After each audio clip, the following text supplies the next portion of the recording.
law and society, both in terms of the content and practice of law, needs to be critically examined, because then only we'll be able to realize to attain the potential of law as an instrument of social engineering. It's a matter of privilege for us that today we have academicians, law experts, activists, and practitioners who will be dealing with the significance of law in combating gender-based violence, and especially it becomes more relevant when we all are meeting here on Human Rights Day on 10th December 2024. So now, to formally welcome our panelists and the participants, I invite Professor Azra Musvi, Director, Advanced Center for Women's Studies, AMU. Over to you, ma'am. Thank you, Dr. Tausif. It is indeed my pleasant duty to invite all our panelists. Professor Kusum Tripathi of the SNDT Women's University, Mumbai. We welcome you. This is the first time, perhaps, we have you on a panel being organized by the center. And this time, of course, we are co-organizing it with our sister department, Center for Women's Studies, University of Allahabad. And I welcome Professor Jaya Chadha for Jaya Kapoor. Okay, so your name was Professor Jaya Kapoor, Director, Center for Women's Studies, University of Allahabad. And I also welcome Mr. Tariq Ahmed, Advocate, Supreme Court of India. I'm sure in future also we would collaborate with him for some expert lectures for our students, because they study women in law at the center. So thank you so much, Mr. Tariq, for sparing time from your busy schedule at the Supreme Court. And lastly, but not the least, Dr. Neha Gupta, Assistant Professor, Faculty of Law, Christ deemed to be University, Delhi. I welcome you all, and I also welcome all the students, researchers, and all the attendees who have joined today's panel, who are attending today's panel discussion. It is indeed a very important and pertinent subject, and as Dr. Tausif mentioned, that it is being organized on the day which marks the issue of gender-based violence. And according to a 2016 report of the UN Women, the cost of violence, because I'm basically a student of economics, so I would also look at it in terms of the cost of the economic cost of violence. Amounts to about $1.5 trillion at the global level. And this was in 2016. And as we all are aware, that the pandemic, kind of led to worsening of the situation. So in 2019, according to the World Bank report, the gender-based violence, they considered it as a global pandemic that affects 1 in every 3 women in their lifetime.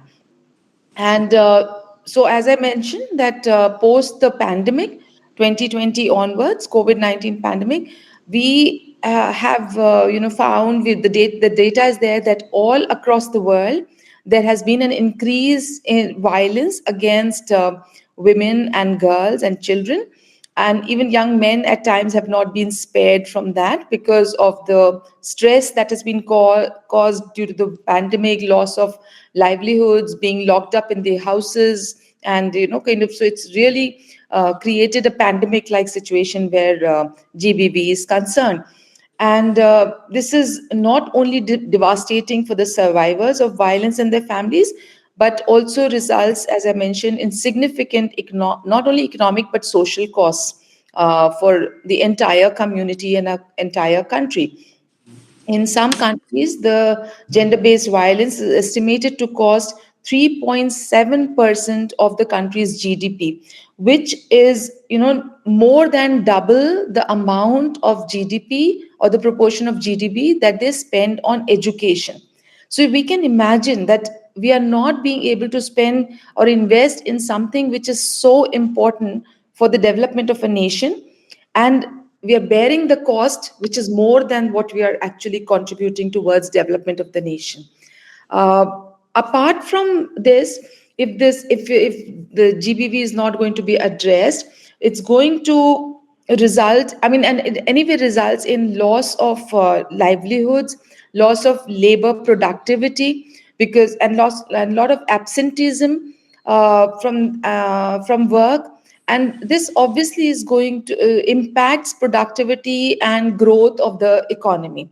So, and also because the government then has to divert, and even the families do not then invest much of their money in human resource development or human capital formation, because they have to divert their whatever meager livelihoods or whatever livelihoods towards health issues which emanate from and physical injury, getting those addressed, which emanate from the gender based violence. So it's an extremely important, or rather a very important an issue which is of concern to all of us, even if we are not affected, but if the society is affected, all of us are eventually being affected. So it's a very, very pertinent issue.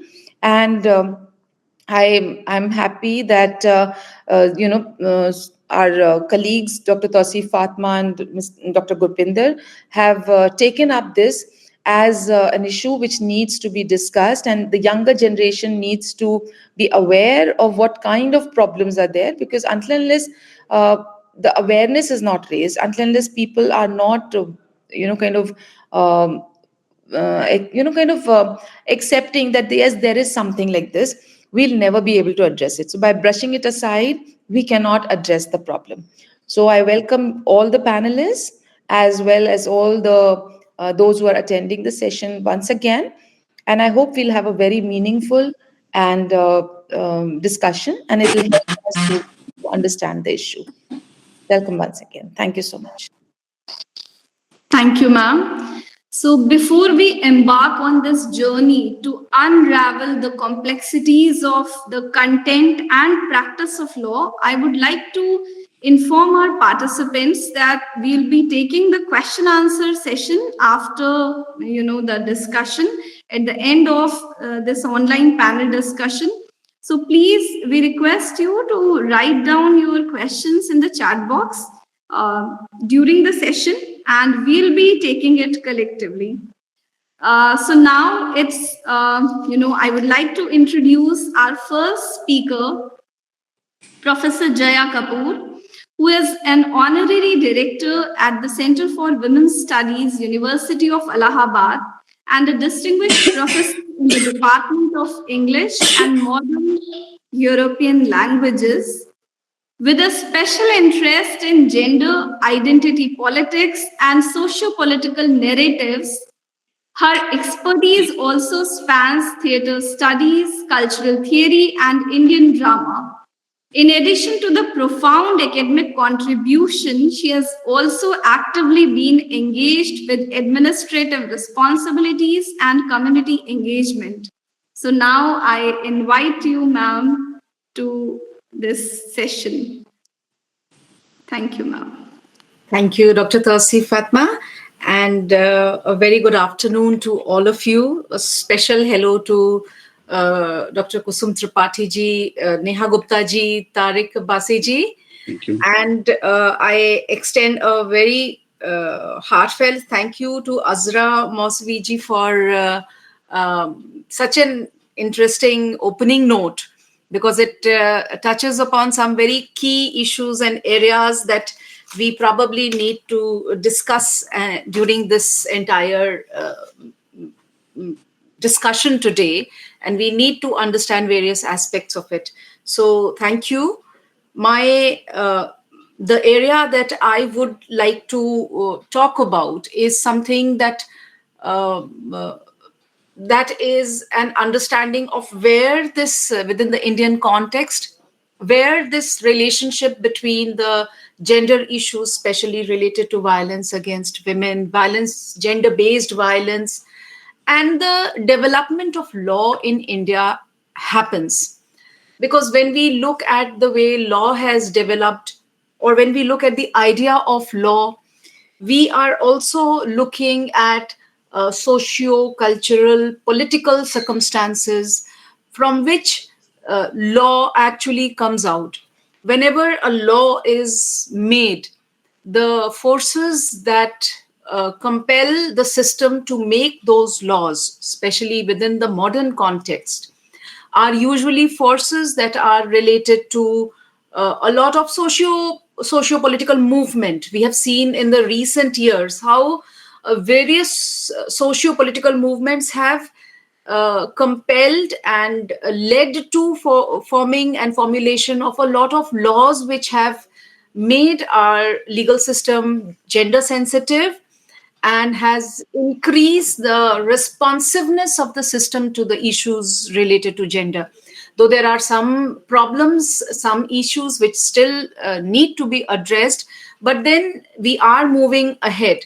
And the problems that I have understood, and I'll be discussing about these problems in course of my lecture, the problems that need to be addressed probably will only be addressed properly once we make the changes at the larger socio-cultural level as well. Unless and until we do that, it won't be possible for us to bring those legal changes and bring about a change in the status. So, first of all, what we need to understand and what we need to appreciate is that the idea of gender and gender equality, when we talk about gender equality or we talk about the very idea of gender, is in India and Indian law is very deeply rooted in the politics of colonialism. So, two very interesting ideas have been proposed. One is that the colonial rule gave us laws and provided us with a system which was really helpful so far as gender equations are concerned, so far as development in law related to gender is concerned. And here, the response comes from the fact that there is a study which has been done by Bharti Nandwani, and she's from Indira Gandhi Institute of Development Research, and Punarjeet Roy Chaudhary, who's from the Shivnadar University. So I'm referring to this study, and they have taken the help of various data and they've compiled together various data. So, and this is also something that we realize when we look at the reality around us, the way equations develop. And they say that those regions in colonial India where there was British rule, women and the developments related to women were far better.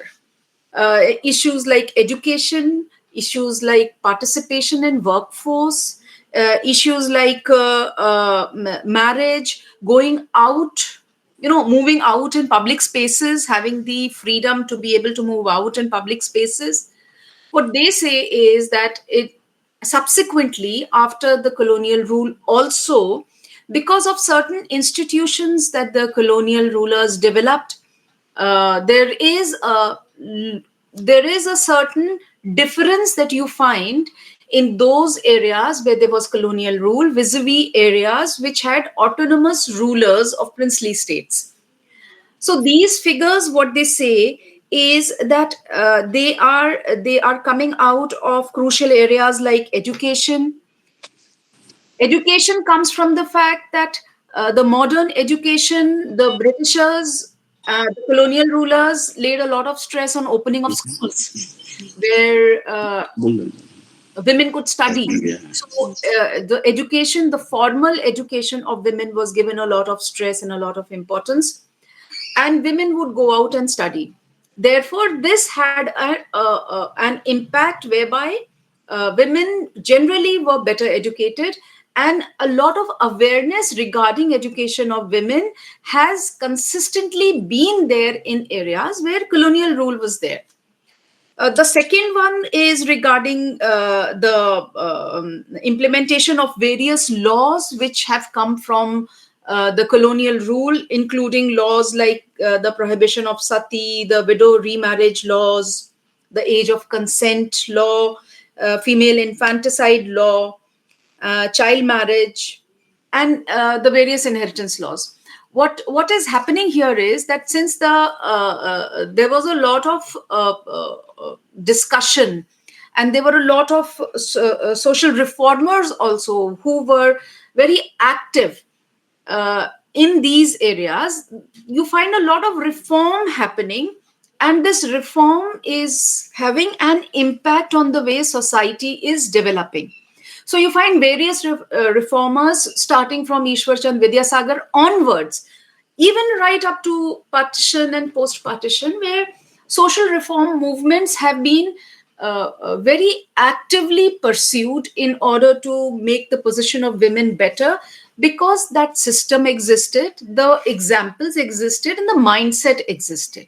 As compared to the princely states, now, with the princely states, the problem was that they were reluctant, because politically they had become subservient to the British or the other colonial powers, but they were reluctant to give over the cultural roots or cultural reins to the British laws, and they were therefore unwilling to adopt the winds of change which were coming from the way laws were developing in colonial India. So they were more or less orthodox. They were more or less following their own traditions and cultures.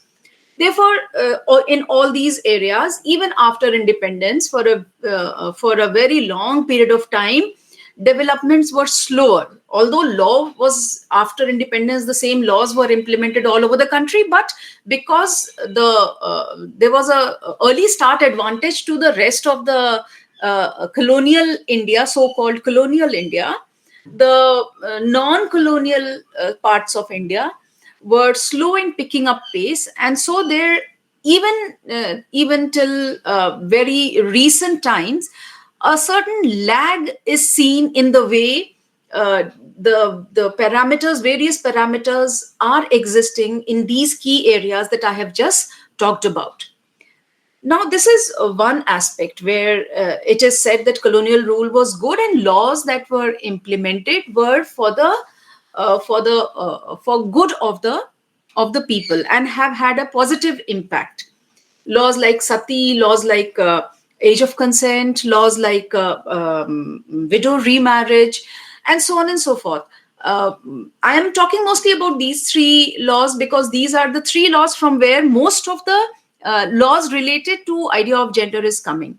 So when we talk of the Bhartiya Nyaya Nagarik Samhita, we are basically talking about the laws which have been changed after 1860. Some changes had been coming about, some reforms had been happening, but the complete formulation is now changed and gives it a law is given a wider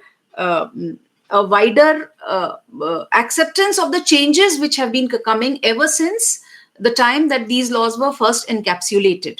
So when we look at that, when we look at the Bharatiya Nyaya Samhita now, some of the very basic changes that have happened include the way gender has been defined to include the third gender also. The way there is a, the POSH Act has been strengthened. The 2013 POSH Act has been strengthened by the provisions where employing of deceitful means is taken very seriously, and there is very stringent punishment for all these things. What is happening here is that by these provisions, like employing deceitful means for sexual favors, the quid pro quo idea of the POSH Act is being strengthened, whereby it becomes the law becomes more responsive and sensitized to the way the victimization is happening. Now, so there has been some argument which has been said that if we include these kind of things within the legal setup, then what happens is that there will be a barrage of cases. People will come up with the false false cases and all that. But then let us look at the reality of the situation. It is a very positive step, mostly because what we don't realize is when we give these sort of arguments that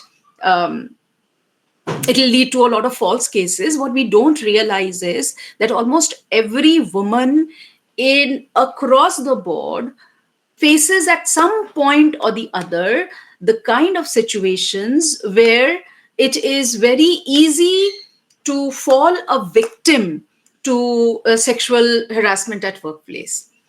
And they don't say anything for various socio-cultural reasons. If law is strengthened, then at least at the back of her mind there will be the protection that there is a very strong law which will help her out, and action can be taken which will ensure that if proceedings are taken, then it comes to a proper culmination.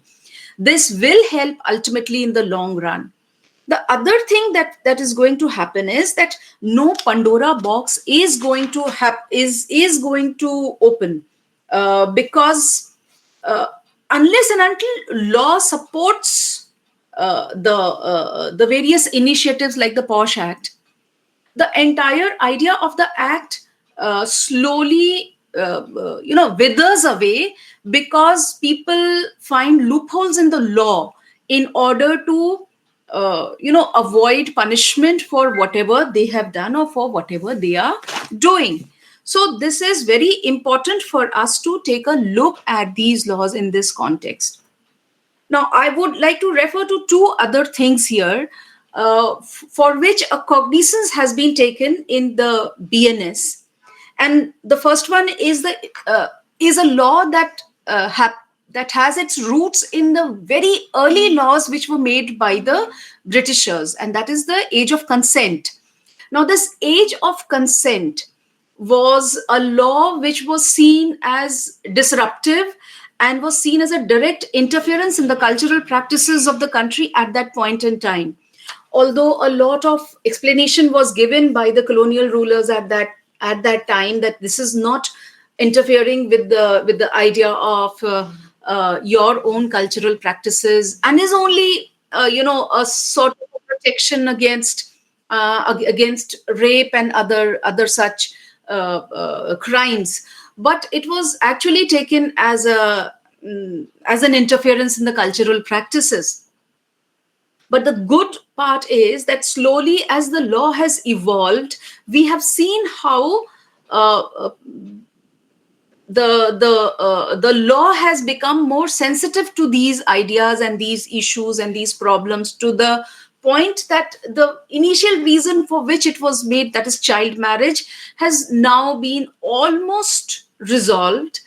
We still have child marriages in some certain pockets, but more or less the way it was a wide social practice now no more exists. But once again, a lot of socio-cultural awareness needs to be built. Yes, please, Umar. Please mute yourself. Sorry. जी ma'am It's perfectly all Please right. mute. kindly unmute please. Omar, you will have to. Yeah, he's done it. The other, very briefly, that I will touch upon is the law related to widow remarriage. Now, widow remarriage is a problematic law, not socio-culturally, but because it touches upon so many aspects of the issues related to property rights, the inheritance rights of women, and how and whether women after their marriage are allowed to inherit the property or not. One very heartening thing which happened in the past few years was that women were given equal rights as daughters in the property of their fathers. But even there, a lot of socio-cultural pressures exist, whereby it is not very easy for a woman to claim the property even under law, because then the social pressures begin to work upon the woman. But with Widow Remarriage Act, the problem is very real and has still not been resolved by the fact that although there are conflicting judgments over a period of time from various courts, where whether the widow should be given rights in the property of a deceased husband after she has remarried or not, uh, mostly it goes against her, and she is not, in practice, not given the rights in the property of the deceased husband. Now, this is something that has still not been resolved and has not been addressed the way it should have been addressed, mostly because of the very early interpretations of law which come from cultural practices of the country, whereby a woman was supposed to be, the ardhangini, the idea of the better half, and whereby if she is a part of the husband's half the part of the husband, then so long as she remains unmarried after the death of the husband, that part is considered alive and she gets property. But if she remarries, then she is no longer half of the deceased husband's body, and therefore she is deprived of her part in the deceased husband's property, because then she loses that status as being the ardhangini of the deceased husband. Now, this is an idea that is culturally rooted, has taken the form of a law, and interpreted by the law in such a way that it deprives the woman of some of the very basic rights in terms of property and economic security. Now, these are all the issues that probably can only be addressed, as I said initially, can only be addressed over a period of time through various cultural changes and perceptions and acceptance regarding the identity of women and the rights of a woman and the rights of within marriage and within family of a woman. Uh, I also wanted to talk about a very small idea here, that state has to view, state has to view women in a more sensitized manner, in the sense that they have to give her the sense of equality. And this can only happen when those who are making the laws and those who are implementing the laws are all sensitized and aware of the fact that there is a need for giving a place to the woman. One example that I can take from the history of India is during partition. I go back to partition because that was one very crucial period where violence against women had created a lot of problems, had been one of the probably worst phases so far as women and violence against women is concerned in our country. And there, during partition, after the women who had been abducted were recovered, there is a record of the fact that the government of India had kept some specific amount of money aside, so that those women who were recovered, if they were pregnant, their pregnancies could be aborted before they were sent back to their families. Now, this idea of looking upon the body of the woman as as something about which the state has the right to make a decision, and the state looks upon it as a carrier of a cultural identity instead of looking upon her as a person, is something that probably needs to be addressed before we can look at a lot of other problems. So BNS does contain a lot of key ideas, has addressed a lot of key ideas, and some of the speakers that we have today, I'm sure, are going to talk about it. But these were some of the ideas that I felt are still problematic and need to be addressed even with the laws having been changed. Thank you for being so patient an audience. And I do look forward to more enlightening views. Thank you very much. Thank you, ma'am, for giving this you have encapsulated it all.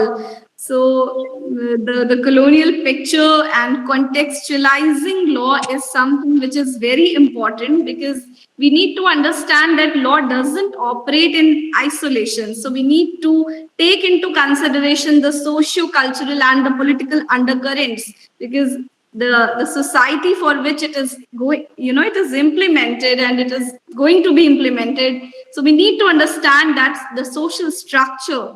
And so it is, and you also talked about the role of the state, and obviously BNS, which other speakers will be dealing with. So now it is a matter of privilege for me to introduce Professor Kusum Tripathi, जिन्होंने मुंबई विश्वविद्यालय से पढ़ाई पूरी कर Hinduja college, SNDT महिला विश्वविद्यालय एवं महात्मा गांधी अंतरराष्ट्रीय हिंदी विश्वविद्यालय वर्धा के हिंदी विभाग एवं स्त्री अध्ययन विभाग में अध्यापन कार्य किया, और महिला अध्ययन विभाग को अपने अनुभवों से और विभिन्न प्रकार से महिला अध्ययन विभाग में सक्रिय रूप से कार्यरत रही, ना सिर्फ महिला वर्धा में, बल्कि बरकतुल्लाह विश्वविद्यालय भोपाल, डॉक्टर BR अम्बेडकर सामाजिक विज्ञान विश्वविद्यालय इंदौर एवं अन्य कई विश्वविद्यालयों में। इसके अतिरिक्त छात्र जीवन से ही राजनीतिक एवं सामाजिक गतिविधियों में सक्रिय कुश्ती की 80 के दशक के छात्र आंदोलन, महिला आंदोलन, मजदूर एवं मानवाधिकार आंदोलन, नर्मदा बचाओ आंदोलन आदि में प्रमुख भूमिका रही है। ये हमारे लिए अत्यधिक गौरव का विषय है कि प्रोफेसर कुसुम त्रिपाठी जी ने हमें आज ज्वाइन किया है सेशन के लिए। आपकी कई पुस्तकें हैं, इसके अतिरिक्त आपने लेखन कार्य किया है एवं आपका एक गहन चिंतन है इस विषय पर। तो मैम, आई इनवाइट यू, आपका हमारे साथ होना आज हमारे लिए बहुत बहुत, हम आपका आभार व्यक्त करते हैं और आपको इस सेशन के लिए इनवाइट करते हैं। Thank you ma'am.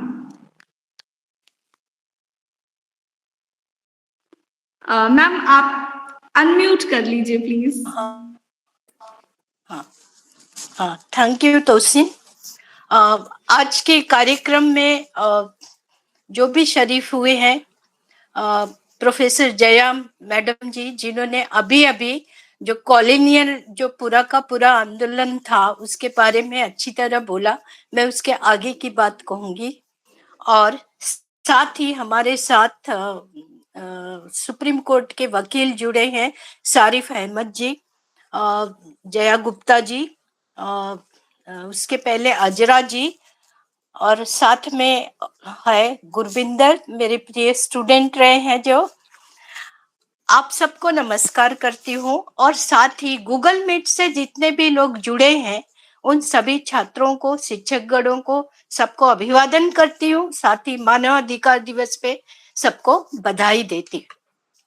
मेरा जो विषय है, जो एक कहते हैं कि मेरे गुरविंदर ने कहा कि आप महिला आंदोलनों पर बोलिए, तो महिला आंदोलन के कारण जो भी कानूनी संशोधन या बदलाव हुए वो मेरा आज का विषय है, क्योंकि मैं बहुत नजदीक से आंदोलनों से जुड़ी थी और आज भी जुड़ी हुई हूँ, इसलिए उसी पर बात करूंगी। तो यहाँ पर जो बात आई, मैंने जो फिर से कहना चाहूंगी कि जया मैडम ने बहुत अच्छी तरह से जो पूरा का पूरा कॉलोनी पीरियड थे, जो उपनिवेशवाद के दौरान ब्रिटिश काल में जितने आंदोलन हुए और जो जो चीजें, जो जो कानून बनाए गए, उसके आगे हम देखते हैं कि जब देश स्वतंत्र होता है और उसके बाद जो हमें देखते हैं 70 का दशक, 70-80 का दशक, जब एक संयुक्त राष्ट्र संघ ने भी एक 1975 अंतरराष्ट्रीय महिला वर्ष घोषित किया और 75 से 85 तक महिला दशक वर्ष घोषित किया। इसका परिणाम अंतरराष्ट्रीय स्तर पर यह हुआ कि औरतें, जिसको मानव, मुझे लगता है आज भी औरतों को मानव माना ही नहीं जाता है। आज भी हर दिन, हर पल, हर समय उनके साथ जिस तरह से अत्याचार अन्याय किया जाता है, तो इस प्रतिशतात्मक व्यवस्था के अंतर्गत महिलाओं को मानव अधिकार के लिए, अपने अधिकारों के लिए बहुत ज्यादा लड़ाई करनी पड़ी और अब भी लड़ रही हैं। पूरी तरह अब भी उन्हें वो सब नहीं मिला है। तो 70 का वो जो दशक था, उसमें जो मैं इस तरह से देखती हूँ कि जो 5000 सालों से भारत में जो चली आ रही एक परंपरा थी, उसको इन औरतों ने सड़कों पर उतरकर चुनौती दी। ये वो आंदोलन थे जिसने कानूनी सुधारों को जन्म देने के अलावा महिलाओं के विरुद्ध हिंसा को विखंडित किया। इतना ही नहीं तो परिवार, नातेदारी, धर्म, मीडिया, राज, पुरुष वर्चस्व पे एक कहते हैं कि सवाल उठाए। और ये आंदोलन था जो पहली बार नागरिकता का जेंडरीकरण हुआ। ये एक फोर्स के साथ जेंडरीकरण करने पर मजबूत हुआ। तो नारीवादी आंदोलन के कारण ही हम देखते हैं कि किस तरह से जो अलग अलग, पहला बलात्कार था, तो पारिवारिक हिंसा, दहेज, भ्रूण हत्या, विरासत, तलाक, बच्चों के का संरक्षण, घरेलू हिंसा, कार्यस्थल पे उत्पीड़न, और यह कहना चाहिए जेंडर बजटिंग जैसे चीजें, इन सभी के खिलाफ उन्होंने सड़कों पे आंदोलन किए। और इसके साथ साथ ये इस आंदोलन में बहुत ज्यादा औरतों के साथ साथ जो महिला अध्ययन, विमेन स्टडी डिपार्टमेंट थे, वे भी इसके साथ जुड़े हुए थे। और मानव अधिकार के जो आंदोलन थे, आंदोलनकारी लोग, इन सब ने मिलकर एक नारीवादी संस्कृति को जन्म दिया। ये नारीवादी संस्कृति क्या थी? तो हर चीज सड़कों पर उतर आई। यानी सड़क पे नुक्कड़ नाटक हो रहे हैं, महिलाओं के सवाल पे नुक्कड़ प्रदर्शनी हो रही है, तो नुक्कड़ पोस्टर प्रदर्शनी भी हो रही है, गीत लिखे जा रहे हैं, गाने गाए जा रहे हैं। तो हर चीज जो कहते हैं कि नुक्कड़ पे, रास्तों पर उतर आया। ये थी एक नए तरह की नारीवादी संस्कृति जो 70-80 के दशक में होती है। तो पहला आंदोलन जो एक भारत में होता है वो है बलात्कार को लेकर। बलात्कार का आंदोलन सबसे पहला मुद्दा था भारत की आधुनिक युग में। जो नारीवादी आंदोलन, फेमिनिस्ट मूवमेंट को कहा गया, उसका पहला मुद्दा था। ये केस था रमजावी का, हैदराबाद में, जो एक कहते हैं कि 1978 में घटित हुआ था। रमजावी जो एक रिक्शा चालक की पत्नी थी और दोनों लेट नाइट पिक्चर देखकर लौट रहे थे और पुलिस ने रमजावी को एक तरह किडनैप किया, उनको पुलिस स्टेशन ले गए और रात भर बलात्कार किया। जब पति ने उनके विरोध किया तो उसकी पीट पीट कर हत्या कर दी गई। दूसरे दिन क्या हुआ कि जितने रिक्शा का चालक थे, 22,000 रिक्शा चालक मोर्चा लेकर वहां पर पहुंचे पुलिस थाने में, और उन्होंने उसकी लाश को भी ले गए थे, अपने रिक्शा चालक भाई की, रमजावी के पति को, और न्याय मांग रहे थे। उस आंदोलन के दौरान पुलिस पर अटैक किया गया, पुलिस स्टेशन पे पथराव किया गया, जो साइकिल वगैरह खड़ी थी, जीप खड़े थे, उनपे आग लगा दी गई। बहुत ही एक कहना चाहिए कि एक भयंकर आंदोलन हुआ। लेकिन हुआ ये कि उस आंदोलन के दौरान फायरिंग भी हुई और 9 लोग जो थे वो उनकी मृत्यु हो गई। अब ये पूरे कहना चाहिए कि पूरे हैदराबाद के अतिरिक्त सिकंदराबाद में भी फैला, और इस तरह पूरा एक कहना चाहिए कि जो तत्कालीन आंध्र प्रदेश था उसमें पूरा का पूरा ये आंदोलन भभक उठा। लेकिन आपको बता दूं, इन आंदोलनों के बावजूद एफआईआर नहीं किया गया। मतलब कि इनके इसका बलात्कार हुआ है, इसका एफआईआर नहीं किया गया। मुख्य रूप से यहाँ पर स्त्री शक्ति संगठन और विमोचना और कुछ वकील महिलाओं का संगठन था जो इस पे लड़ रहा था। लेकिन महीना बीत गया, मुख्यमंत्री को रिजाइन करना पड़ा, राष्ट्रपति शासन आ गया, लेकिन एफआईआर नहीं किया गया। इसके बाद हम देखते हैं कि कमेटी बिठाई जाती है, तो कमेटी तो बिठा दी गई, लेकिन कमेटी इसकी हत्या क्यों हुई, पति की हत्या के ऊपर और अमजद बी को लेकर कोर्ट में एफआईआर बड़ी मुश्किल से दायर होता है और उसके बाद पुलिस का कहना कि रमजावी पिक्चर देखकर जब लौट रही थी तो उसका मुंह जो है खुला हुआ था, बुर्का नहीं पहनी थी। हमने सोचा वो वेश्या है, इसलिए ये सब हो गया। तो इस तरह की बातें हुई। ये था पहला केस। दूसरा महत्वपूर्ण केस था महाराष्ट्र में मथुरा रेप केस। मथुरा नामक लड़की जो गढ़चिरौली की थी महाराष्ट्र के, वो 14 वर्ष की उम्र में एक लड़के के साथ भाग गई थी। तो उसके भाई भाभी ने उसके जो है वो कंप्लेन कराई। मथुरा मिली पुलिस स्टेशन पे। जब मिली तो उसके आदिवासी भाई भाभी को बाहर बिठाया गया, अंदर 4 पुलिस वाले उसके साथ बलात्कार करते रहे। सुप्रीम कोर्ट तक केस गया और सुप्रीम कोर्ट ने जो है वो बरी कर दिया, चारों पुलिस वालों को बरी कर दिया। तो इस तरह से हुआ ये कि वहां पर इसके विरोध में जो 4 यंग वकील थे, उन्होंने खासकर इसमें वसुधा धामनवार, उपेन बख्शी, लतिका सरकार ने एक खुला पत्र सुप्रीम कोर्ट को और लोगों को लिखा कि इस केस की सुनवाई के लिए फिर से सही नहीं हुआ है। अब ये पत्र जब बंबई में आता है तब ये 1979 का अंत है। और यहाँ पे जो औरतें थी, कुछ 40-50 औरतों ने मिलकर, जो पत्रकार थी, ज्यादातर प्रोफेसर थी, मैंने देखा प्रोफेसर ज्यादा थे, और कुछ स्टूडेंट थी, उन्होंने मिलकर एक मीटिंग ली और फिर इसको, यानी मथुरा रेप केस को महिला अध्ययन में पढ़ाया जाता है कि ये विमेन्स मूवमेंट का टर्निंग पॉइंट है। तो ये टर्निंग पॉइंट क्यों बना?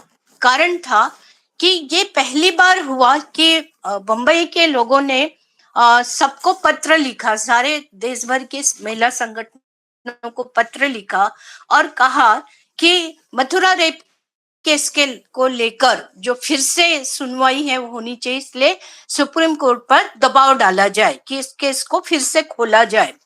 तो इसके विरोध में 8 मार्च अंतरराष्ट्रीय महिला दिवस के दिन सभी जगह सब लोग प्रदर्शन करो, ये बात राष्ट्रीय स्तर पे पहली बार हुई।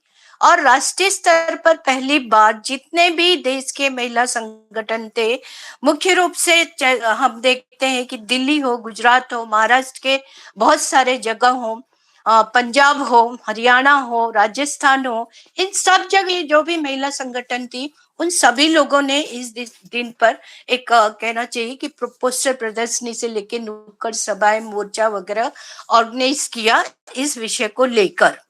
तो हुआ ये कि ये पहली बार था कि भारतीय दंड संहिता की जो व्यावहारिक धाराएं हैं उन पर दबाव डाला गया कि जो हिरासत में बलात्कार होते हैं उस पर बदलाव लाया जाए। और दूसरा ये कि अब तक ऐसा होता था कि जो महिला है उसे साबित करना पड़ता था कि उसके साथ बलात्कार हुआ है।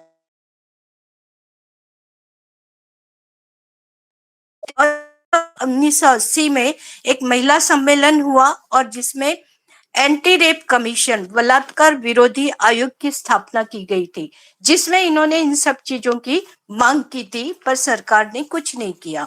उसी बीच माया त्यागी का केस आता है।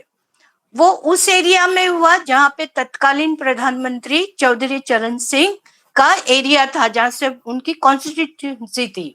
तो माया त्यागी जो 6 महीने की प्रेग्नेंट औरत थी, उसको पुलिस ने रेप किया, उसके पति और दोस्त की हत्या कर दी और फिर उन्हें नंगा घुमाया गया, पूरे गांव में नंगा घुमाया गया। इस केस को लेकर बहुत बड़ा आंदोलन उठ खड़ा हुआ और जो तत्कालीन गृह मंत्री थे, ज्ञानी जेल सिंह थे, वो जो महिला सांसद थी, कुछ 10 के करीब थी, उनको लेकर बागपत पहुंचे। और उस समय कहना चाहिए कि ये बात उठी कि ये जो घटना घटी है इस पर सवाल उठाना चाहिए और काफी मैंने बहस का मुद्दा इसको बनाना चाहिए, ये सवाल उठा। उसी दौरान ऐसे हुआ कि एक केस और हो गया जो हरियाणा में शीला देवी का केस है। शीला देवी का केस ऐसे हो गया कि वो एक मैजिस्ट्रेट के अर्दनी की पत्नी थी और एक पुलिस वाले ने उनके साथ बलात्कार किया और उनकी हत्या कर दी। ये बडवानी के केस को लेकर ऐसा हुआ कि 30 महिला संगठन ज्वाइन हुए और 5,000 औरतों ने मोर्चा निकाला और उस मोर्चे पे लाठीचार्ज हुआ, 30 औरतों को गिरफ्तार किया गया। उसके बाद हुआ ये कि उस समय जो एक कहना चाहिए कि उस समय पे बाबू जगजीवन राम थे, उन्होंने एक बात कही। उन्होंने कहा कि सिर्फ ऐसे ही बात करके नहीं चलेगा, बल्कि कानूनन बदलाव, हमारा जो पूरा कानून है बलात्कार को लेकर वो ब्रिटिश काल का है, उसमें कानूनन बदलाव लाने की हमें जरूरत है, इसलिए उसमें बदलाव की पहल की। उसी में उस समय एक नेता हुआ करते थे जो हमारी पीढ़ी के लोग ज्यादा जानते हैं, राजनारायण जी भूख हड़ताल पे बैठ गए और उन्होंने कहा कि अगर बलात्कार के कानून में बदलाव नहीं आया तो मैं भूख हड़ताल, अनिश्चितकालीन भूख हड़ताल पे बैठूंगा। तो अनिश्चितकालीन भूख हड़ताल की जब उन्होंने धमकी दी और बैठ भी गए, तब पार्लियामेंट में विशेष अधिवेशन, पहली बार भारत के इतिहास में हुआ कि पार्लियामेंट बलात्कार के संबंध में एक विशेष सेशन का आयोजन करता है और बलात्कार के बारे में चर्चा होती है। और उस चर्चा में यानी जो हिरासत में जो जितने भी बलात्कार होते थे और जो सेनाएं करती थी, उसी बीच सांथाल परगना में मिलिट्री ने भी रेप किया था। तो उनको लेकर जो महिलाएं थी या महिला आंदोलन के लोग थे, वो खास उस पर चिंतित थे कि इन पर कुछ कार्रवाई नहीं होती। इसलिए उस पार्लियामेंट में हिरासत में पहली बार हुआ कि जो हिरासत में किए गए बलात्कार हैं उनको लेकर कानूनी बदलाव लाए गए। और ये बहुत कहना चाहिए कि ये पहली महिला संगठनों की जीत थी। हालांकि उस बदलाव में कई मुद्दे जो थे वो छूट गए और पहली बार ये तय किया गया कि अगर मिलिट्री के लोग या हिरासत में जो पुलिस बलात्कार करती है उनको सजा कितनी दी जाए, उनको तुरंत सस्पेंड करना चाहिए। ये सब पहली बार हुआ। इसके बाद हम देखते हैं कि पारिवारिक हिंसा, पति पत्नी के बीच झगड़े, मार पिटाई, इसको हमारे कानून में कहना चाहिए कि उसको निजी मामला माना जाता था, इसलिए कानून में कुछ था ही नहीं। तो हम लोग यहाँ पे देख रहे थे कि बंबई में जो हमारे अनुभव थे वो ये थे कि अगर किसी औरत को जिसको पूरे निशान है मार के पुलिस स्टेशन ले जाया जाता, तो पुलिस कहती है अरे भाई शहर में बहुत बड़े बड़े हत्याएं हो रही हैं, डॉन लोगों को पकड़ना, अब क्या ये घरेलू मामला लेकर आए, ये तो पति पत्नी का मामला है। यानी किसी को कुछ दिखाई ही नहीं देता था। इससे बीच हुआ ये कि जो आप सभी शायद उनके नाम से परिचित होंगे, फ्लेविया एग्निस, जो एनजीओ चलाती है और आज वकील है, और वो मजलिस नामक एनजीओ चला, उनका केस आया। उनके पति शराब पी के उन्हें रोज मारा करते थे। वो सिर्फ इंटर पास थी और 3 बच्चों की मां। उनका केस आया और उस केस से कहना चाहिए कि बंबई में जो फोरम अगेंस्ट रेप था उसका नाम ही बदलकर forum against operation of women कर दिया गया और इनके केस को उठाया गया। और इंदिरा जयसिंह ने इस केस को ज्यादा पढ़ाया भी, उन्होंने ही उनको वकील बनाया और उन्होंने इस केस को काफी आगे बढ़ाया और महिला संगठन के लोग सड़कों पे उतर आए। तो महाराष्ट्र सरकार ने कहा कि अगर आपको लगता है तो आप 20-20 केस लेके आओ हमारे पास, तो आप जब 20 केस लाओगे तब हम इस कानून आपका देखेंगे कि कुछ कानून बने। तो नागपुर, पुणे, बंबई, खास इसमें सीमा कुलकर्णी और सीमा साकरे और कुलकर्णी मैडम थी जिन्होंने नागपुर से 20 केस लाए, कुछ बंबई से मिले। और इस तरह जब सरकार के सामने केस गया तब उन्होंने 498A जो महाराष्ट्र में सबसे पहले बना, इसको एक डाला कि जो घरेलू, जो परिवार में मार पिटाई होती है, और उस समय सिर्फ पति ही नहीं मारता था बल्कि दहेज जो चल रहा था, दहेज के लिए भी लड़कियों को या बहुओं को मारा पीटा जाता था, उसको इसके साथ जोड़ा गया। तो उसके बाद दहेज का केस, इस पे लड़ाई शुरू हुई कि तो दहेज के लिए जो ये ऐसा मुद्दा है कि रक्त बीज बन गया है, खत्म ही आज भी नहीं खत्म हो रहा है। लेकिन उस समय औरतों ने कहना चाहिए कि एक पूना में केस हुआ था मंजू सारड़ा का, और सभी को बरी कर दिया गया, कोर्ट से सब लोग बरी हो गए, किसी पर कोई चार्ज नहीं लगा। तब एक वहां एक संजय पवार नामक चित्रकार था, उसने वो चित्र दहेज पे बनाए, और मामा वेरेकर करके थे, वो गांव गांव में व्रत ले लिए कि दहेज के खिताब ये करेंगे। तब औरतें भी बहुत भारी संख्या में, चाहे वो दिल्ली हो, महाराष्ट्र हो, सब सड़कों पर उतर आई कि दहेज के खिलाफ जो कानून है, जो 1961 का है, उसमें बदलाव, संशोधन की जरूरत है। और तब जाकर हम देखते हैं कि अखिल भारतीय स्तर पर 1987 में एक फिर से कानून में संशोधन किया गया, और उसका परिणाम हुआ कि जो मैं कह रही हूँ कि आज भी ये चल रहा है, आज भी रोज ही कोई ना कोई महिलाएं मारी जा रही हैं, पर कंट्रोल हुआ, उस समय कंट्रोल हुआ था। इसी तरह से जो स्त्री धन है, क्योंकि दहेज प्रथा एक जो दहेज के मुद्दे थे वो दिन में 3-3 हो रहे थे। ये तो वो जो दर्ज हो रहे थे, दर्ज नहीं हो रहे वो भी बहुत रहे होंगे। तो उसमें हुआ ये कि जो स्त्री धन है वो औरत का ले लिया जाता था। तो औरत का स्त्री धन क्या होना चाहिए, उसका एक परिभाषा, डेफिनेशन कोर्ट ने तय किया कि स्त्री धन का क्या अर्थ है, वो भी एक जुड़ा। उसके बाद हम देखते हैं कि उस जमाने में 1987 में गर्भ जल परीक्षण टेस्ट जो होता था, पानी निकाल कर होता था, जिसको अमेनियोसेंटेसिस कहा जाता था, वो था। पोस्टर लगे होते थे, आज 500 खर्च करो, 50,000 बचाओ। तो उसके खिलाफ आंदोलन हुआ। मुझे ध्यान है हम सब उसके पार्ट थे।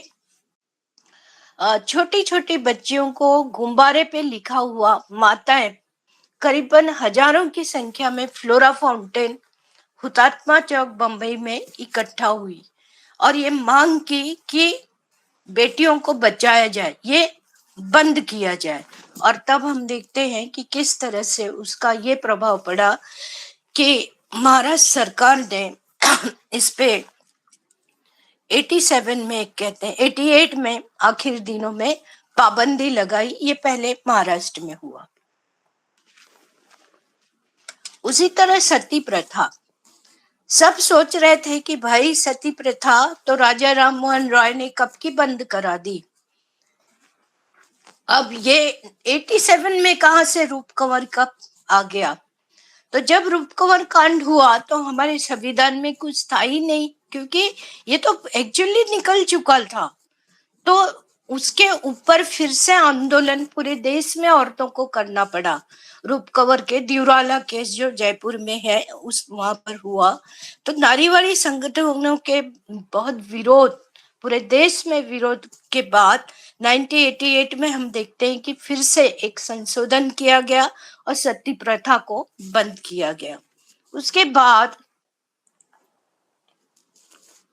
पर्सनल लॉ को चुनौतियां, ये दुखद है कि शाहबानो का जो केस था, मैंने खुद में पढ़ रही थी और मैंने एक मोर्चा देखा था पुरुषों का, इतना लंबा था, इतना लंबा था, लाखों की संख्या में मुस्लिम पुरुष इकट्ठे थे। तत्कालीन प्रधानमंत्री जो थे उन्होंने शाहबानो केस में सरेंडर कर दिया, और जो उनको मेंटेनेंस मिलता था वो भी बंद हो गया। ये एक हुआ। दूसरे बात, आवाजी निस्वा नामक वो चलाती थी शहनाज शेख बंबई में, उन्होंने ट्रिपल तलाक को चुनौती दी। इसी तरह जो मैरी रॉय है, जो अरुंधति रॉय की माँ भी हैं, लेखिका, उन्होंने जो क्रिश्चियन, सीरियन क्रिश्चियन लॉ है उसको चुनौती दी।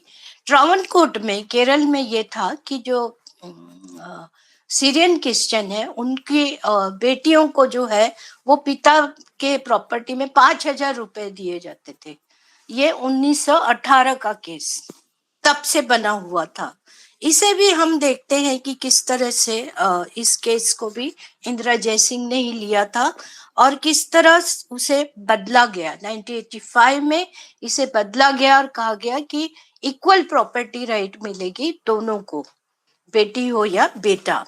इसी तरह का एक केस आया, एक युवा 1985 में लता मित्तल नामक एक युवती थी जिसने मायके में रहने का अधिकार को लेकर जो मिताक्षरा कानून है उसको चुनौती दी। यानी मिताक्षरा कानून में ये है कि जो हिंदू कोड बिल में आता है वो ये है कि सिर्फ लड़के ही अपने ससुराल अरे मायके में रह सकते, लड़कियां नहीं। यानी पिता के घर में वही रह सकते हैं, लड़की को शादी के बाद ससुराल ही जाना में ही रहना चाहिए। उसका कारण ये था कि मिताक्षरा के अंतर पैतृक संपत्ति में सहदायकी का अधिकार केवल बेटों को था। यानी संयुक्त परिवार में संपत्ति के प्रबंधक से बेटे माने जाते थे। तो 2005 में मिताक्षरा कानून का संशोधन आया कि कोई भी लड़की जो है वो ससुराल मायका दोनों में रह सकती है। इसके लिए भी औरतों को एक बड़ा मोर्चा निकालना पड़ा था, लड़ना पड़ा था, तब जाके दबाव में ये कानून बदला गया। इसी तरह परित्यक्ता महिलाओं का जो संघर्ष था, आपको आश्चर्य होगा कि महाराष्ट्र जिसको कहा जाता है बड़ा प्रोग्रेसिव है, लेकिन जब परित्यक्ता महिलाओं का उठाया गया सवाल, जिसमें यह पाया गया कि हम लोग भी गांव-गांव में घूमे और देखा कि लगभग 56% पुरुषों के पास 2 औरतें हैं। यानी एक लीगल और एक उन्होंने ऐसे ही रखी हुई है। तो उन औरतों का ये होता था कि अगर बच्चे हैं तो उन औरतों को उनकी जिंदगी जब तक वो पुरुष जिंदा है वो मेंटेनेंस देता था या पालता था, लेकिन उसके बाद उसे कुछ नहीं। तो ये जब सरकार के पास रिपोर्ट पहुंचाई गई और महिलाओं ने बहुत मोर्चे भी निकाले, करीब कहना चाहिए 400 गांव की औरतों ने 25 किलोमीटर पैदल चलकर ये मांग रखी कि परित्यक्ता जो औरतें हैं उनको भी प्रॉपर्टी में अधिकार मिलना चाहिए। ये लंबे समय तक चला। तो बहुत सारी चीजें थी कि राशन कार्ड में गांव में जो जमीन है उसमें, क्योंकि ज्यादातर गांव के जो लोग हैं वही 2-2 औरतें इस तरह से रखे हुए थे, तो उनके लिए ये सब हुआ। और फिर लंबे समय बाद कहना चाहिए कि महाराष्ट्र में ये पास हुआ कि जो परित्यक्ता औरतें हैं उनके बच्चों को प्रॉपर्टी में अधिकार दिया जाएगा। इतना ही नहीं तो जो ये औरतें संजय गांधी निराधार योजना के तहत इन औरतों को एक कहना चाहिए कि नौकरी वगैरह देने का भी प्रावधान हुआ, ये पास हुआ। इसके साथ ही हम देखते हैं कि माँ के जो हस्ताक्षर हैं उनको नहीं स्वीकार किया जाता था, तो माँ के हस्ताक्षर को लेकर भी आंदोलन करना पड़ा कि किस तरह जो माताएं हैं वो भी उनके भी हस्ताक्षर को मान्य। हाँ, समय हो रहा है मैम, क्षमा चाहेंगे। एग्जैक्टली मैम, क्योंकि हमारे 2 स्पीकर्स ठीक है। तो मैं यहीं पे अपनी बात को खत्म करते हुए 1-2 से बोलना चाहूंगी कि आंदोलन के कारण ही घरेलू हिंसा 2005 और 80 में जो उठाया गया था कि कार्यस्थल पे जो हैरेसमेंट ऑन वर्किंग वो है उसका बिल पास हुआ है, तब जब निर्भया केस हो गया 2013 में। तो 80 का उठाया गया मुद्दा जो है वो 13 में पास होता है। इस तरह हम देखते हैं कि आंदोलनों के कारण ही ढेर सारी चीजें हुई। मैं अलीगढ़ मुस्लिम यूनिवर्सिटी दोनों को धन्यवाद देती हूँ। धन्यवाद मैम। आपने हमें आंदोलन के बारे में इतनी विस्तृत जानकारी दी कि किस प्रकार से इन महिला आंदोलनों के द्वारा कानून में संशोधन किए गए और समय समय पर इन संशोधनों ने किस प्रकार से समाज में परिवर्तन लेकर आया।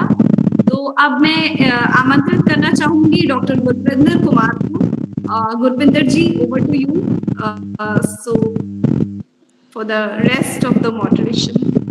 Ma'am, as per with discussion, we are running out of time, so not much taking time.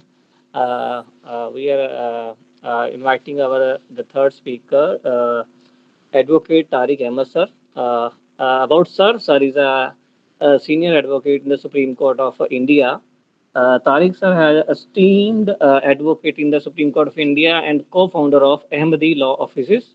With over of decade professional experience, he has consistently represented a client in a high-stake cases before the Supreme Court of India, Delhi High Court, National Company Law Tribunal, NCLT, National Grill Tribunal, NGT, Prevention of Money Laundering Appellate Tribunal, Custom Excise Services Tax Appellate Tribunal, and over other courts tribunal and the firms across the country.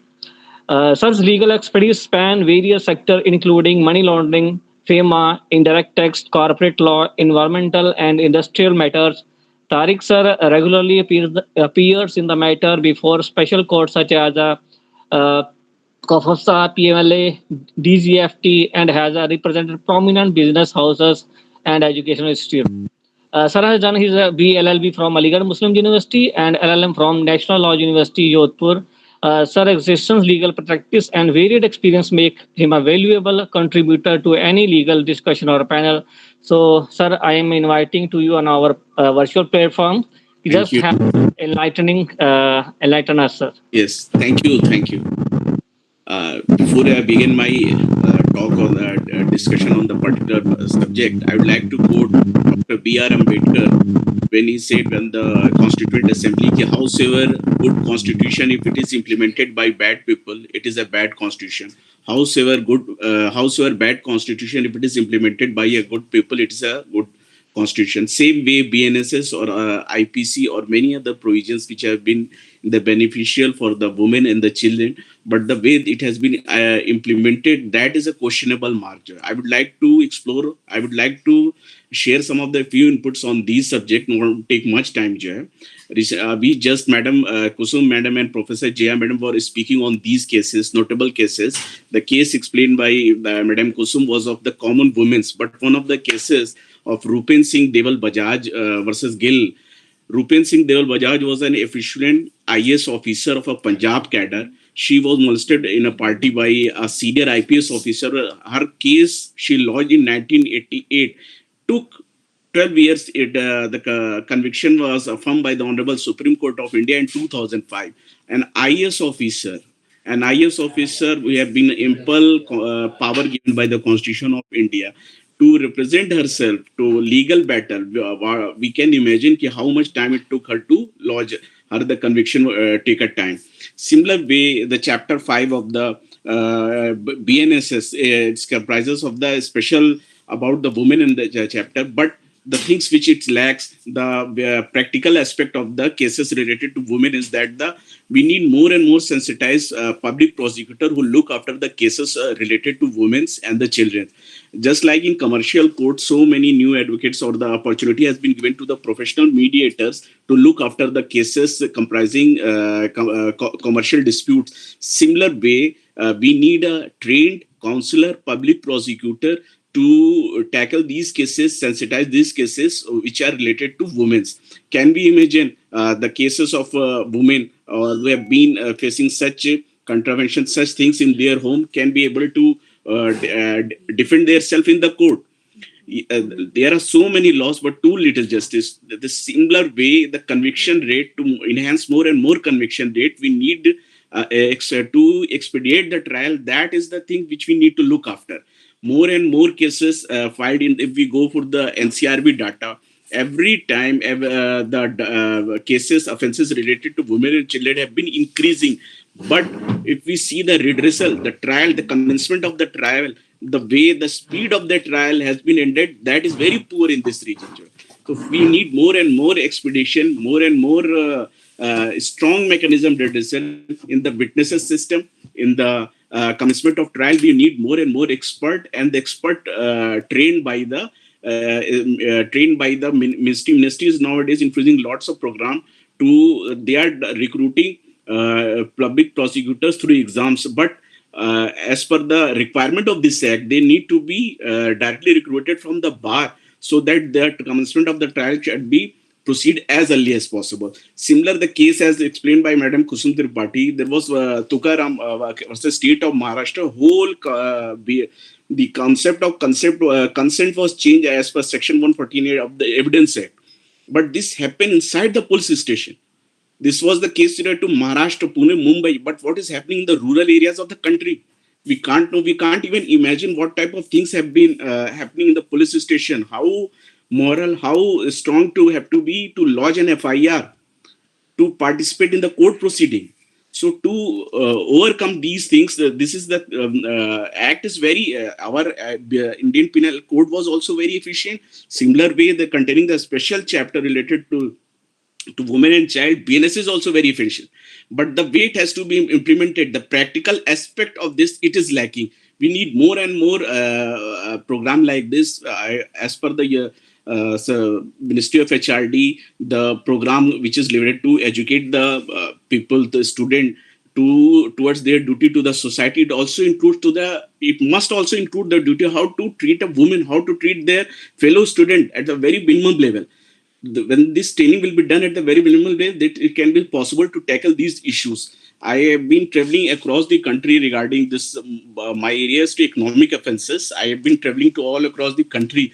But whenever it comes to the women cases, what I see very difficult for a woman to lodge a FIR. So more and more redressal system, more and more helpline, more and more such things, it has to be done with the help of, in consonance with the help of the state legislature. When all these acts were passed, we all know how when the proceedings of parliament were disturbed because of some political reason. But the issues like this, these are very crucial issues which deals with the women and children. How they will implement this law in coordination with the state governments, because the public prosecutor, because the court management, everything has to be dealt by these state legislature people, by the by the high courts. So there must be some, just like in other cases, just like in the central economic offences cases, the public prosecutors and the special courts have been designated. Similar way, the offences related to this, to commence the trial within a time-bound situation, a special court is required. Otherwise, BNS is sufficient enough, but the practical aspect to close it down with the speedy trial, it is very much necessary. The case of Rupan Singh Deval Bajaj, Ramza Hakim, and Bhabri Devi, we all know, in a court monitored by a male-dominated society. To render a statement, they were needing police protection. So police protection, how it can be provided by from home to the courts. It needs a strict vigilance. Why this situation has been arised? This situation has been arised because of the poor and law and order and the redressal system to the women. So this is the aspect which our particularly this laws lacunas there. This need to be strengthened. Only one thing which I like to the things which I like to say. One of the plays by the late Girish Karnad, in which he has projected a very court system, how a woman was abducted by an influential family. He was not able to lodge a FIR. This was in 78, but in 2024, still, if we see the areas like Mumbai, Pune, and Delhi, it's difficult for the people to lodge a FIR. They need police protection. FIR, when the whole criminal law set into motion, that motion for that particular thing, that to registration, that is very difficult for them to do. There must be some redressal. Nowadays, lot of online complaint system is there. Similar such thing has been missing in this. That has to be there. Thank you for giving me this opportunity. Time is very short. Otherwise, thank you. Thank you so much, sir. Tariq sir, you are enlighten us with the some judgment or some your experience, and we hope that our participants get a very much knowledge or Thank you so much, sir. uh, I Not much taking time. I just call upon Dr. Neha Gupta ma'am. About Neha ma'am, Neha ma'am is currently working as an assistant professor of law at Christ University, Delhi NCR campus, a doctorate in forensic investigation of crime university. She has an expertise in criminal law, general law, and forensic laws. She has several presentation and publication of national and international reviews to her credits. So I call Dr. Neha ma'am. Just Thank you, Gurpinter sir, and thanks a lot, Dr. Tausif, for inviting me. Being an alumni of AMU, it is always a pleasure to reconnect with the university in whatever form. So I'll try to stick to the time. Gurpinter sir, can you please mute yourself? Yeah, hello. yeah, Yes. please mute yourself, I think. All right, so I'll try to stick to the time frame. Being the last speaker is also an added advantage because the earlier speakers have already set the background. They've already spoken about the gender roles, the movements, and the practical cases and procedural aspects. So I will stick to the critical analysis of the newly enacted BNS. So as everyone knows that we have got the new set of criminal laws on 1st July 2024. Saying it as a new criminal law is partially correct because it's more or less a new old wine in the new bottle because most of the provisions have been retained verbatim. But nevertheless, the objective with which it was enacted was to meet the current needs of the society because what we had as IPC was drafted in 1860. So BNS was introduced with the objective that it will streamline the process. So timelines were set, the language was modernized, technology was infused. But when we look at the provisions, we would see that whether it was what it promised or it was just a missed opportunity. So I will focus on the chapter 5, which is the offenses relating to women and child.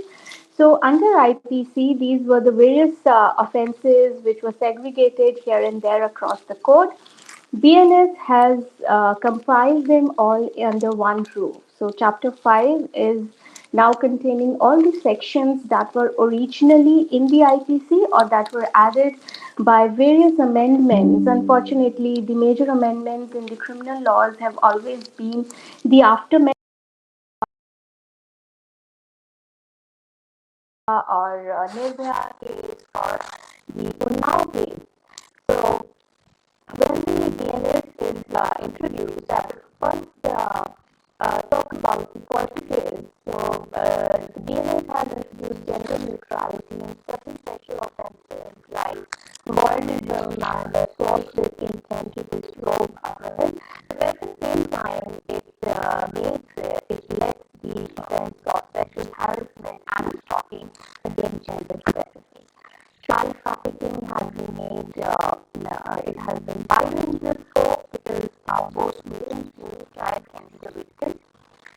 Section 86 has been added under the offences relating to marriage, where cruelty is defined, and emotional abuse is also being recognized as a form of cruelty.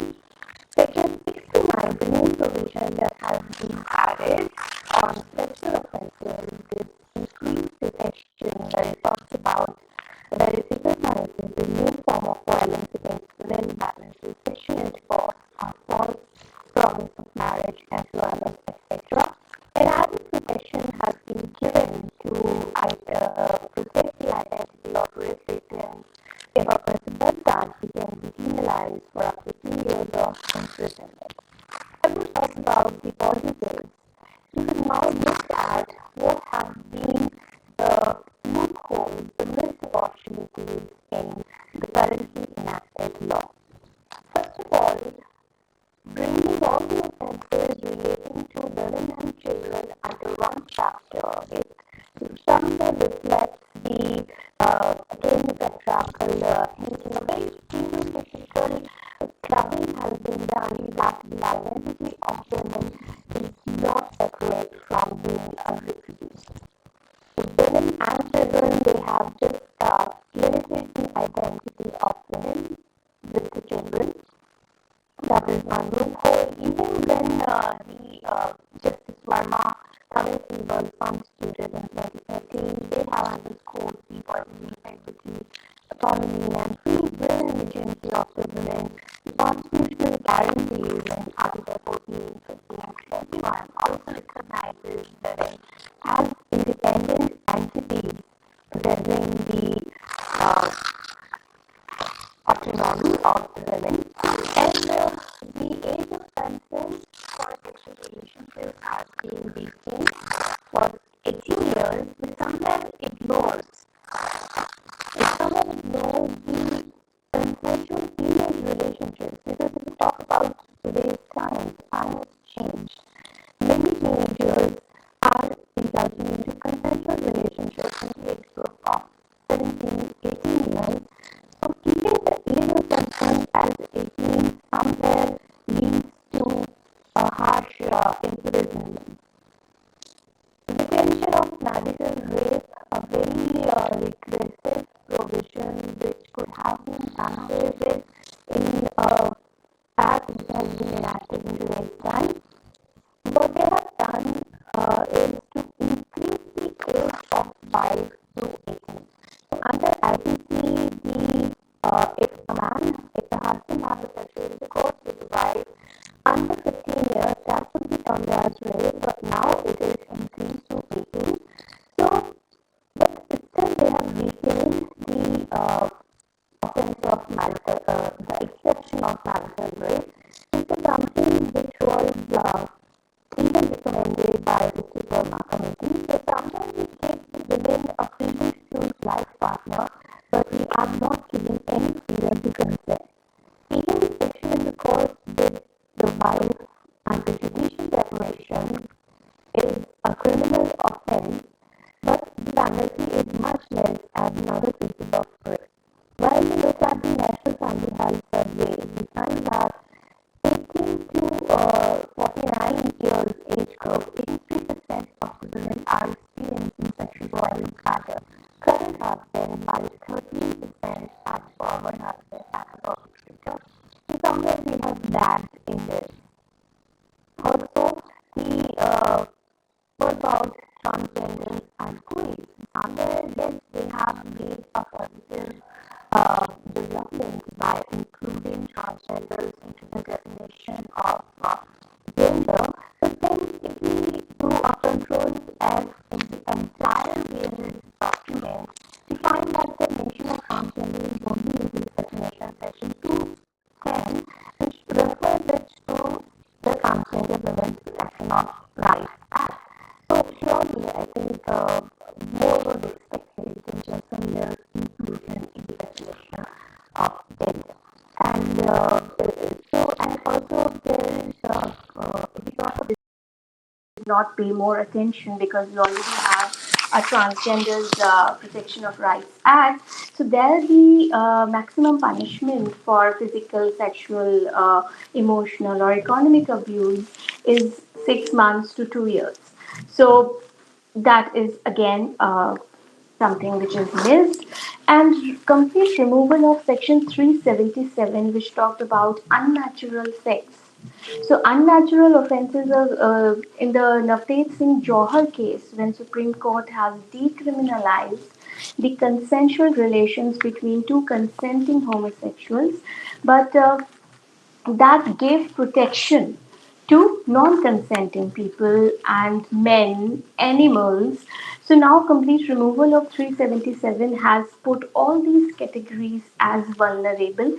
Even unnatural forced sex between the husband and wife is again a, a missed opportunity.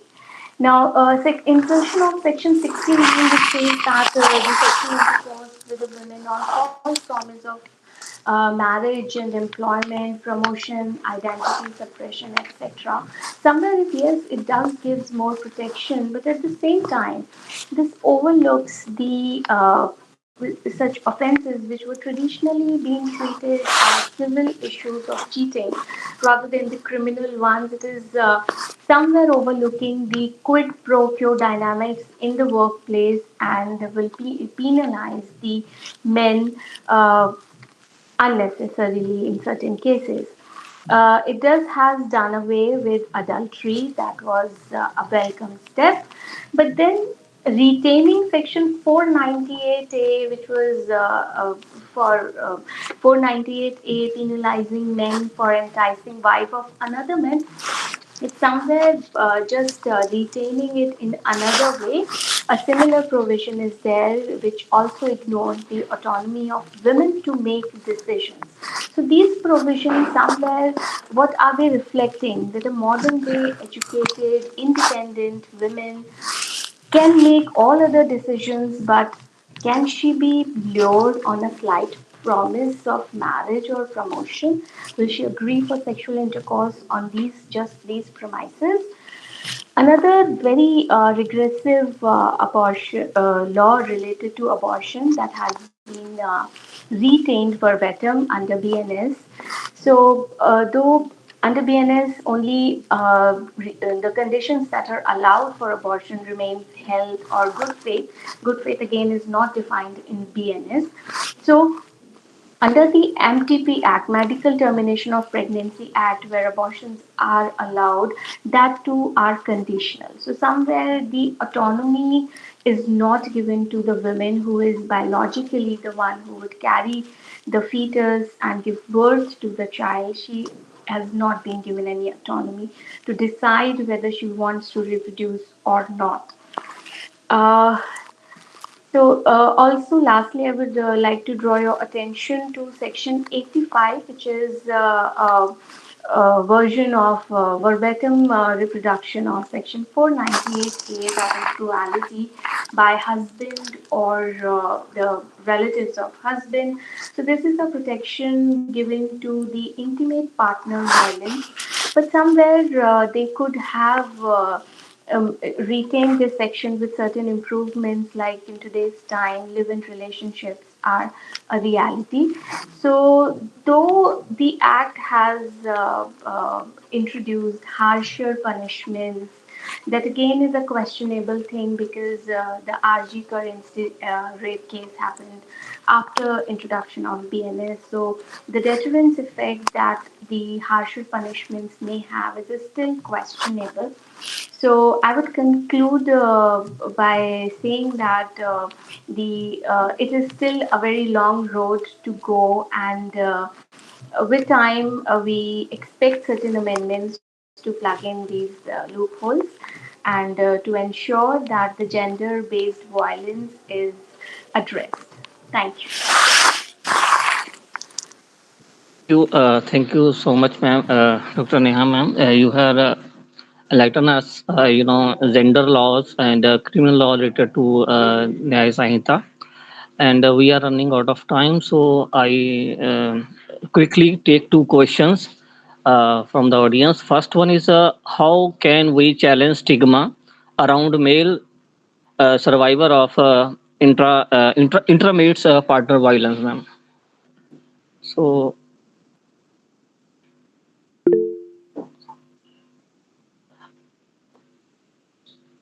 so can you explain, ma'am, the question from the audience, ma'am? Actually, any of the panelists can take it, whoever is Yes, willing to Dr. respond. Neha, ma'am, or Professor Jaya, ma'am. Can you repeat the question? Or even Just Mr. How can Tajik. we challenge stigma around male survivors of inmates partner violence? okay. Male Uh, survivor. Yes, yes. ma'am. Please go ahead, Mia. Please go ahead. Neha, ma'am. Neha, ma'am. Yes. So, Unmute yourself. okay, so Yes. you're asking about male survivors. Yes. So that is, I think, I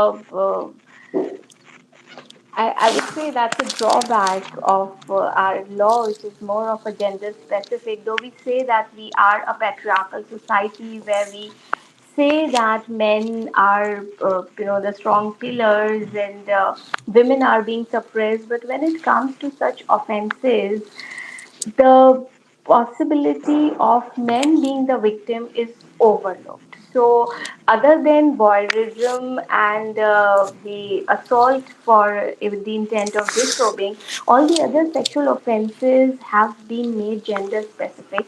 So, only a man can be the aggressor, and only a woman can be the victim. So, that is a loophole that we expect amendments to bring in and address the issue. The second I may, question is for. if I may add to this. Okay, Uh, ma'am. Yes. yeah. Just a little detail here that when we are talking of gang rapes, although women have been added as probable culprits, and they are liable to be punished in case of instigation of a gang rape. But men as victims, as Dr. Neha has rightly pointed out, has not been addressed. So probably to answer your question, we need to. Sorry, ma'am. I want to add another question related to this. What are Yes. the differences in gender-based violence experienced between urban and rural populations? Uh, What are the differences in gender-based violence experiences between urban and rural population? so I'll continue with the first answer, and then Okay. I'll come to this. So, what probably we need to do is to create an environment where there is greater sensitivity and understanding of the idea that men can be victims. So, this is something that is now recently been, there is a growing awareness regarding this, that men can be victims. And this is probably because of the breaking of the stereotype of masculinity as it has been ingrained within the patriarchal system. So when you challenge the idea of masculinity and when you challenge the idea of patriarchy together, it is only then, and you accept that women could be agents of violence against men, that you can try to understand the kind of violence that a man might be facing. This is something that legally a lot of work needs to be done. But before that, as I had initially said, we need to create an environment where this is taken up as an issue at the social level, at the political level, before it can transcribe into a law. Coming to what Kulpinder has said, now the same thing applies here. When you talk of a rural society, the level of education within a rural society is very is lower as compared to an urban setup. Secondly, a rural society is a more close knit society. So the social structure is such that it is very difficult for the victim to remain socially secluded. And therefore, uh, because of this disbalance which is created, sometimes the stigma attached to the victim is a lot more, and therefore the mental pressures, the psychological pressures, and the trauma which is faced by the victim are a lot more. On the other hand, within the urban setup, there are a lot of problems, but the resolution probably, and the idea that there is better education, there is access to consultations, there is access to better medical facilities, means that there are chances that the survivor of such a violence has a chance to go back to a sort of a normalcy, much more than somebody who has been a victim within a rural setup. Okay. Uh, Next question is for I think it's for Kusum ma'am. Explain the role of Gandhian principle on the role of woman empowerment. महिला सशक्तिकरण में गांधीवादी सिद्धांतों का क्या योगदान है? It is relevant.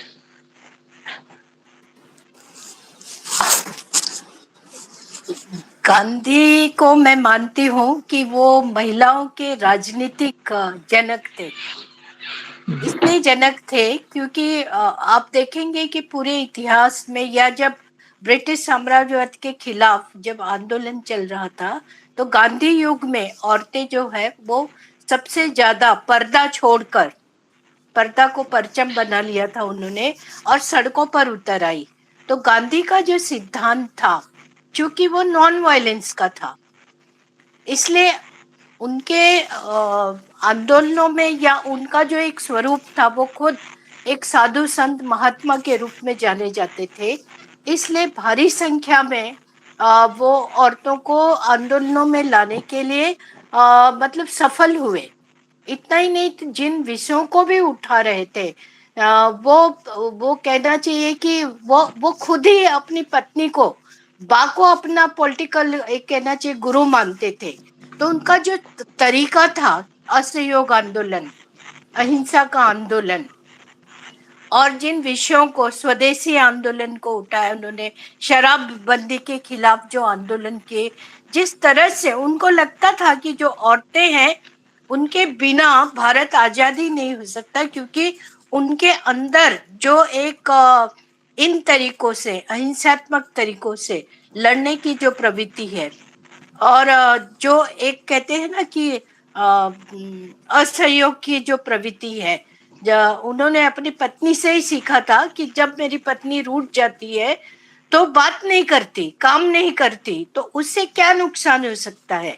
तो वो उन्होंने देश में लागू किया और बाकायदे इस बात को का प्रचार भी किया है, कहते हुए कि मेरी पत्नी मेरी जो है वो पॉलिटिकल गुरु है और उसी से मैंने सीखा कि आंदोलन कैसे करना। तो इस तरह मैं मानती हूँ कि गांधी का जो सिद्धांत है वो औरतों को एक सशक्तिकरण देने में शुरुआत में उनका बहुत बड़ा योगदान था। बहुत बहुत धन्यवाद ma'am. I hope with the permission of the distinguished members कि can we wind up the session ma'am or we take another question if we are running out of time. Yeah, I think we can wind it up. Okay, okay. So it's a until very there is some very yes, pertinent question, yes, we yes, can wind but it up. because we are running out of time ma'am, because Yeah, exactly. so it's a very honor कि we have just organize a it's panel discussion on the very nice topic, and I just invite Dr. Sonovia ma'am ki just have a word of thanks for the session. Good evening. On behalf of Advanced Center for Women Studies, Aligarh Muslim University, and the Center for Women Studies, University of Allahabad, I extend a heartfelt vote of thanks to everyone who contributed to the success of today's panel discussion on gender-based violence and Bhartiya Nyaya Sanhita. First and foremost, I would like to thank our distinguished panelists for their invaluable insights and contributions. Professor Kutsum Tripathi from SNDT University, Mumbai, whose vast expertise in gender studies has provided a deep understanding of the intersection of law and gender-based violence. Dr. Neha Gupta, Assistant Professor at Christ University, Delhi NCR, for her thought-provoking perspectives on legal framework and their impact on women's rights. Professor Jia Kapoor, Director of the Center for Women Studies, University of Allahabad, for her pioneering work in advancing women's studies and gender justice. And last but not least, Tariq Ahmed, Advocate at Supreme Court, for his rich experience in law and his contribution to the ongoing discourse on the legal implications of gender-based violence in the context of Bhartiya Nyaya Sanhita. I also want to thank Director of ACWS AMU for her incredible support throughout the discussions. We also want to thank all the participants whose thoughtful questions and reflections have enriched the discussion. Your engagement today demonstrates the collective commitment to understanding and addressing this urgent social issue.